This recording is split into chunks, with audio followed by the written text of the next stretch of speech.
Hello friends, welcome back to my channel. In this video tutorial, I will show you how to fix Pet Alliance Remake game crashing or not working, not loading, lagging, freezing, or several other issues on Android phone.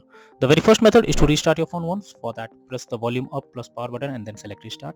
So this will restart your phone. Once your phone restarts, launch the game and check.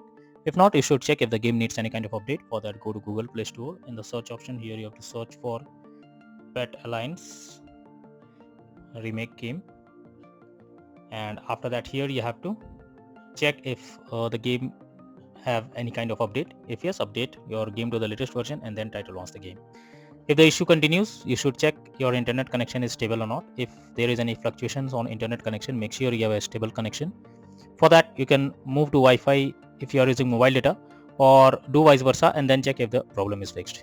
If not, you should force stop the app. For that, click and hold the game icon, click on app info, click on force stop and then click on OK. Once done, launch the game and check. If the issue still continues, clear the cache of the game. For that, click on storage and cache. Now click on clear cache. Once you have done this, now check if the game is launching or not.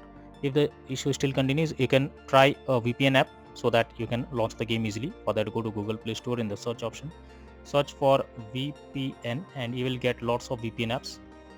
Install any one of them, and after installing it, change the location, and after that try to launch the game once again and check. If the issue still continues again and again, then the final solution is to reinstall the game. For that, click and hold the game icon, now click on delete icon and then click on uninstall. So finally the game will be removed from your phone. After that, again go to Google Play Store. In the search option here, you have to search for Pet Alliance Remake game, and finally click on the install option once again and then check if the game is opening or not. So that's all for now in this video. Thank you.